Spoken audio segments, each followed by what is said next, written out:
You may be asking yourself, why are scientists so interested in exploring Mars? Well, the main reason we are so interested in exploring this planet is because we want to discover a better understanding of how our solar system developed and find out if there's a possibility of life or habitable living conditions. Now, let's get into a brief history of the exploration of Mars. Humans have always had an interest in exploring Mars, but they didn't launch the first exploration mission until 1964 with the Mariner 4. Many more versions of the Mariner were launched, with each one finding more information about the surface of Mars. Over time, many more missions would be launched to discover more about the planet. All of these missions would bring us closer to finding out even more about the planet of Mars.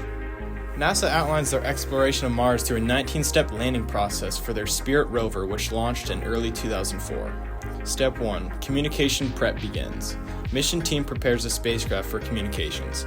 These communications will be used during the entry of the atmosphere to Mars, the descent into Mars, and finally the landing. Step 2. Spacecraft rotates. When the spacecraft is approaching Mars, it will rotate the face of the heat shield forward towards Mars for the final approach. Step 3. Transmission of tones begins. The spacecraft during this stage will transmit tones back to the Earth just to let Earth know where the spacecraft is relative to Mars. Step 4. Cruise stage separates. In this stage, the rover sheds more than half the spacecraft. Step 5. Enters the Martian atmosphere.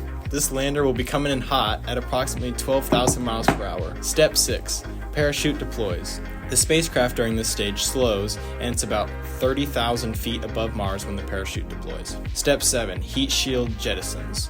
Heat shield is shed from the lander. Step 8. Lander separates.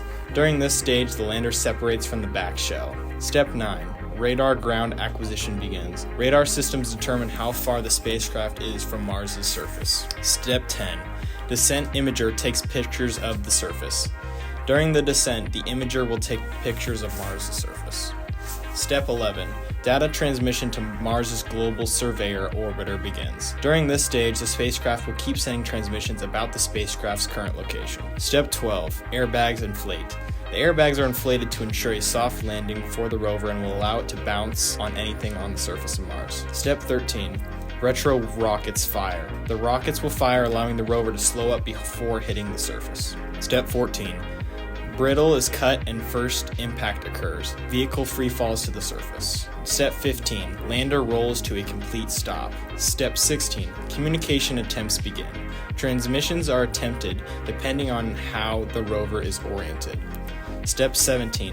Critical deployments begin. Rover will go through multiple deployments depending on which base petal it landed on. Step 18. Data transmission to the Mars Odyssey orbiter begins. The images and information that the rover is taking is sending them to Odyssey. Step 19. Spacecraft sleeps. Rover goes into sleep after the Odyssey passes. What this means in the future of exploration. This rover has made great strides in progressing our knowledge of the surface of Mars, including the discovery of many volcanoes and other natural land structures. Since this rover has launched, NASA has made many other Mars exploration missions and has plans for many more. Each rover has brought us even closer to discovering more about Mars and helped us to complete our goals for exploring Mars. Conclusion. Human exploration of Mars has a long history of many fascinating discoveries that have brought humans closer to their goal of exploring our solar system. Hopefully for the future, we will be able to discover even more about Mars.